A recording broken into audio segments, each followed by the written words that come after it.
Story 1. Just so we're clear, you do all know your passwords, right? I'm a sysadmin, database admin, developer, jack of all trades, master of none for a small company that recently took on a few developers to build and maintain company-specific applications. We were getting a huge number of SSH login attempts to our main application server from bots originating mainly from Russia and the Far East. Obviously, the root account is locked down tight, but the big bosses wanted us to do something, so I suggested login rate limiting and IP banning for repeat offenders. We had the usual meeting that could have been an email to decide on the specifics, and we settled on 5 failed attempts in 10 minutes, resulting in a roughly 2-hour IP ban, which increased exponentially for each subsequent string of failed attempts within a certain time period. For obvious reasons, we whitelisted various important IPs so that we couldn't lock ourselves out. I tested a couple of solutions before settling on one,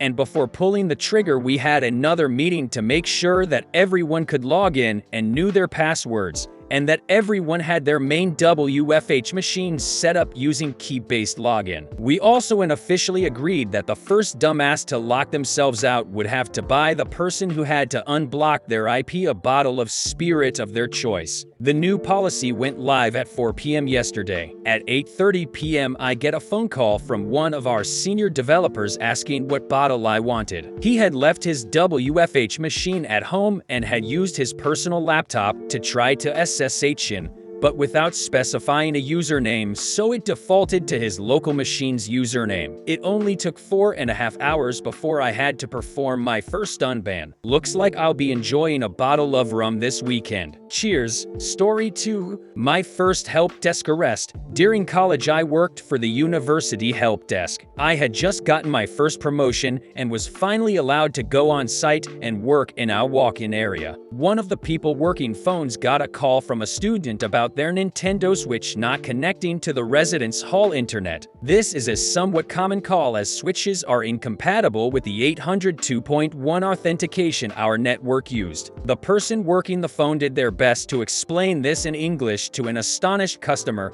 and long story short, the customer flipped. He threatened the phone agent, found our address, then said he'd be over in 10 minutes to kill us all unless we let his switch on the network. Essentially being a glorified receptionist, this was relayed to me, and full-time staff were made aware and decided to invite the university police over, who happened to be our office neighbors. 10 minutes go by and there's me, 3 staff members, and 2 cops standing in our dingy little walk-up area when a student who must have been 5'6", 120 pounds walked in with one hand in a fist and the other cradling his switch. Beyond that, it wasn't particularly eventful, but it was the first arrest of several I saw in my 2 years working there. Story 3. Why go to ID when you can just whip out your company credit card? Or tell me your problem instead of coming up with your own solution. I think everyone that works in ID has had at least one encounter where a user rolls up with a solution instead of a problem. I had such an encounter a few months ago. One of our departments had a new joiner and they needed a piece of software installed on the joiner's computer. We looked through our software catalog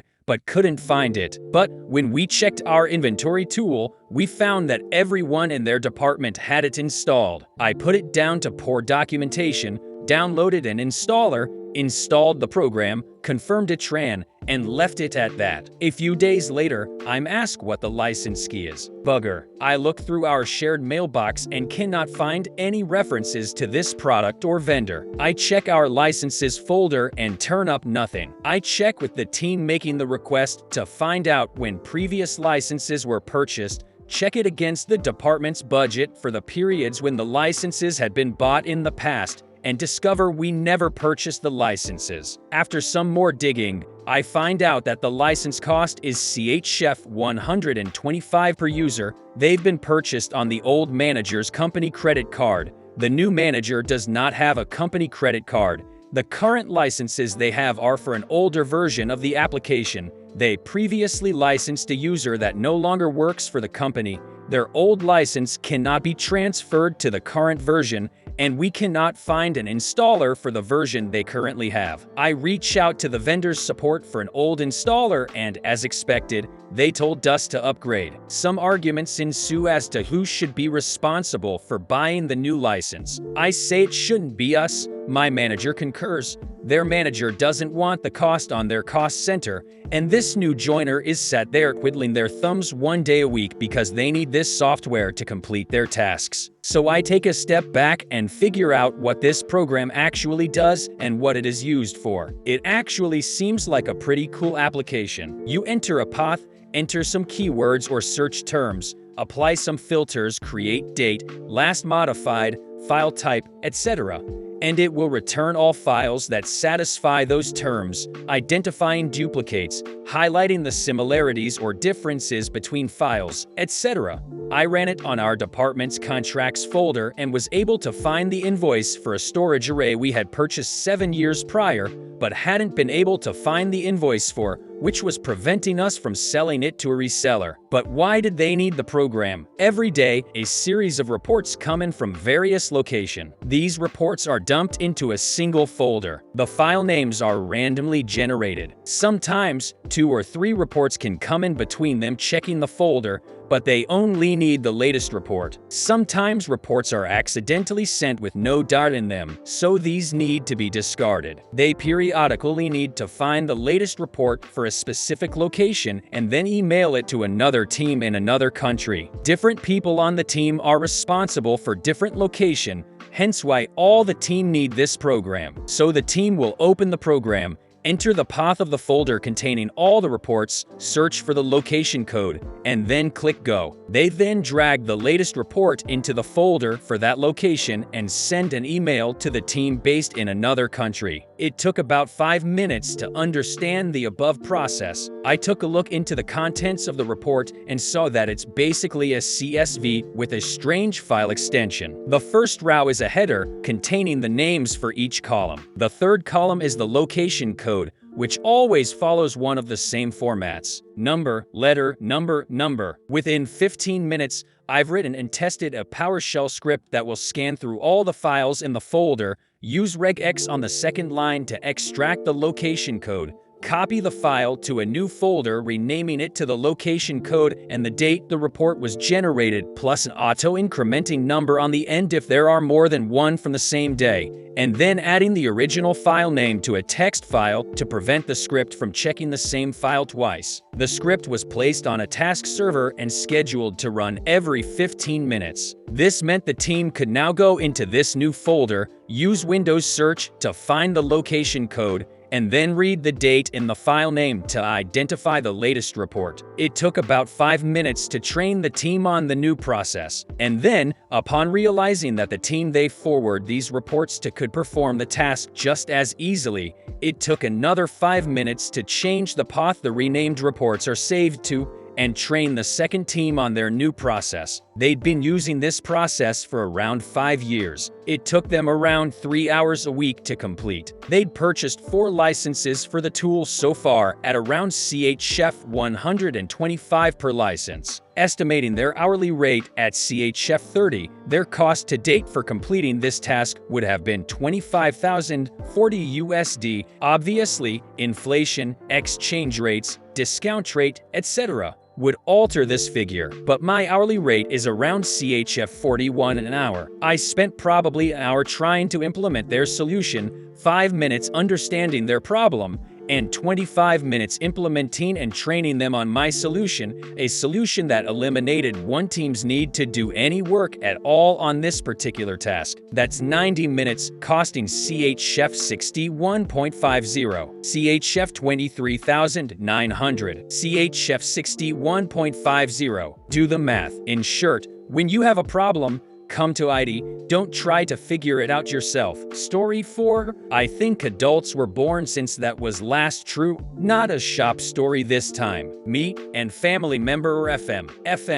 I've been trying to get this second PC installed and it won't work. FM has inherited a PC and is trying to reinstall Windows. He's calling after apparently 3 hours of failure and is not hiding his frustration. Sigh, he's actually not completely hopeless with computers, so I indulge with this non-trivial problem. This is probably around 2013. Me, okay, so what are you trying to do exactly? FM, install Windows onto this machine. Me, and what have you tried so far? FM, I've copied all the files over and it won't boot up. Me, copied them over. From what? FM, my old PC. Me, what, like with an image? Surprising, but not impossible. You restored a backup. FM, yes, I copied everything over and it doesn't boot, so I start thinking along the lines of repair install with drivers while he rambles on a bit. Both machines are XP. New PC is old, but not as old as his original one. Is x64, but will take his x86 if drivers are available, which they still should be. Not insurmountable. Me, okay, if you bring it over, I don't mind doing it. FM, I can do it. I'm not an idiot. I don't need you to do it for me. Yet you are 3 hours into this, and you have called for my help. Me, okay, there's only so much I can do over the phone. You've moved an OS from one set of hardware to a very different another. I'm not surprised it's not booting. If you can get drivers and an XPCD, I can talk you through a repair installation. FM,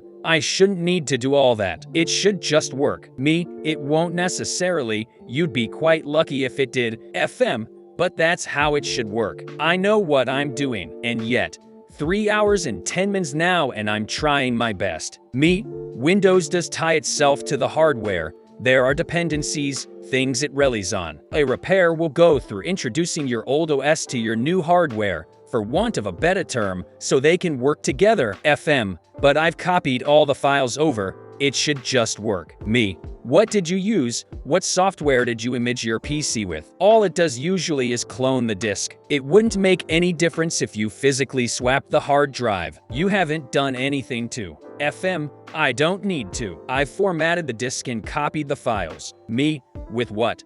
I named some imaging software off the top of my head to nudge him. FM, no, none of that. I've formatted the disk and copied the files onto it. Me, what, like drag and drop? Oh my. Oh no, you didn't. You tool of iFook? So, not completely useless with PCs, but now I remember sitting on his bookshelf, as they probably are to this day, the large paperback books with the titles on the spine MS-DOS 4, MS-DOS 5, and MS-DOS 6.22. He's done something like format up S or whatever it is, hasn't he? Me, alright, no, it's a bit more complicated than that. FM, no it isn't. That's how it works. It's always been that way. Me, it used to be, yes, but FM, you just format the disk and copy the system files. It's always been that way. Me, yes, it was. I'm not disagreeing with you. But these days, we go round in circles for another 10 minutes. Well, spiral into madness. He's busting out every outdated bit of trivia and popular misconception he can grasp at while I try to explain the progress of computing. FM, Windows is just a GUI for DOS. And etc. Me, not anymore. FM, you're just patronizing me. You're being really mean and I'm really upset now. Me, what? You called me for help. FM, and you're not giving me any, you're just being patronizing and making fun of me. Me, sorry I can't help you then, I'm going now, and I hang up. By Christ of the weeping Jesus, I don't see him for a while. Things settle. We have some old PCs at work that are functional but not of any value, so I give him one. We've been discussing Linux since either I mentioned it or he found it for himself online. I tell him clearly there's a known issue on the DVD-ROM and not to rely on it. Find a USB tool for whichever distro he goes with. FM, I can't install Linux. Me, did you use a CD? FM, yes, I downloaded and burnt a. Me, I said the drive has issues. Use a USB installer. FM, I don't think that's the problem. I take it home and install something for him with a USB stick. I think it was Linux Mint, but later on he managed to get Ubuntu on it himself.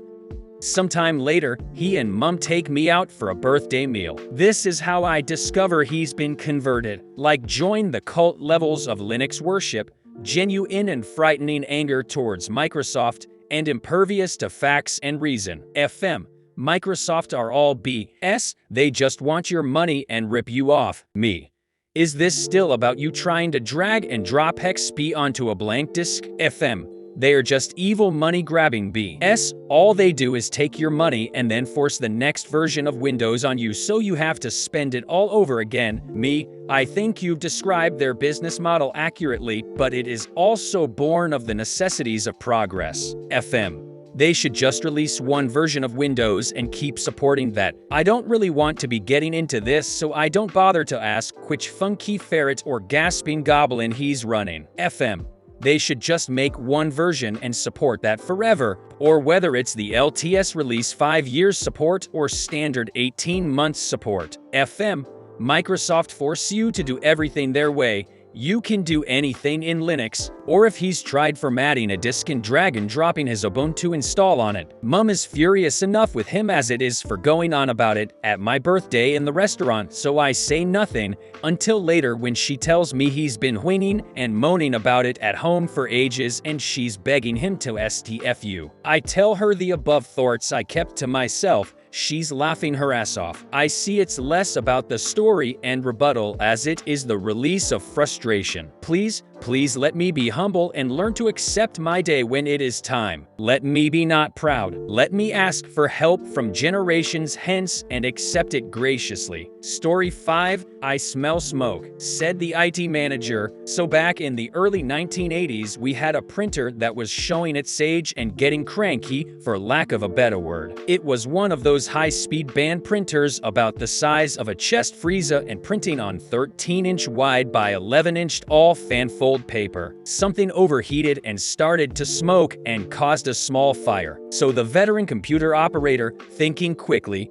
grabbed the fire extinguisher, opened up the covers, and smiled at the flames. She kept watching it for a few minutes. The IT manager opened the computer room door and he said, "I smell smoke." The computer operator replied, "The printer is on fire." IT manager had an alarmed expression on his face, thought about it for a few seconds, and then exited the computer room, closing the door. They got a new printer within a day or so. Story 6. Can you help me bypass those pesky US sanctions? So this one is fairly short, but I was absolutely in awe. I work as second-line support for a big multinational. Not going into further detail because of reasons. I also have additional duties regarding tech support of meetings and other events involving MS Teams and a multitude of other tools. A couple of months ago, I received a long email chain regarding an online meeting between sites in around a dozen different countries, including mine. I read through the entire chain, and it boiled down to: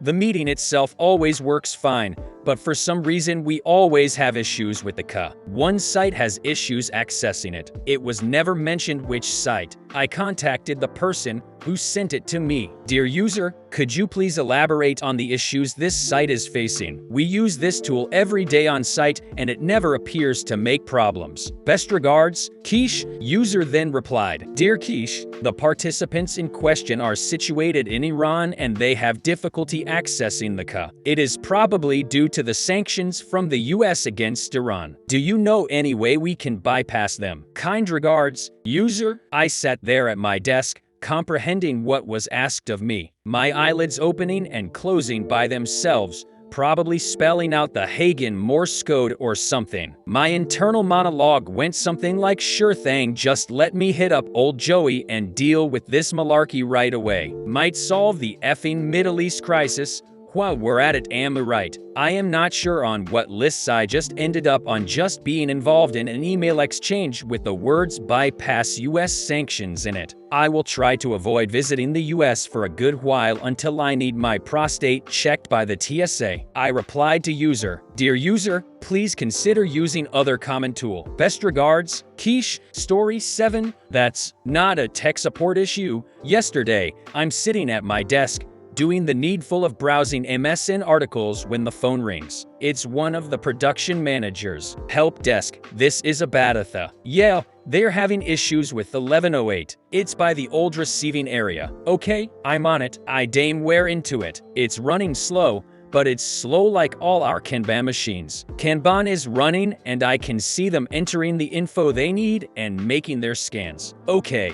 Well, I don't see a problem, so I put on my safety glasses and earplugs and head to the machine in the next building. I get there, find someone and ask them what was the issue. "There are birds up there," he says, pointing up at the rafters and the roof of the building's production offices and the QC office. "They keep pooping on the computer. That's not an IT issue. Call maintenance or animal control and quit leaving bay doors open. You can move the station if you'd like, but that's also maintenance. So, have a good day." I turned and walked back to my desk. In what world are birds a tech support issue? Story 8. Accused of breaking into my own office. First time posting. Edit including breakdown of abbreviations used. NOC = Network Operations Center. WISP = Wireless Internet Service Provider. Background used to work in NOC4 and WISP. And we also fielded the user calls. I was a senior engineer, which was basically a glorified Dell 1 engineer that took charge in manager's absence. Story: it was a Sunday. I had started work nice and early and was the senior engineer on duty with 2 other junior engineers. An outage occurred in quite a large segment of our network, so we were all hands on deck fielding calls for a 200-300 user segment of the network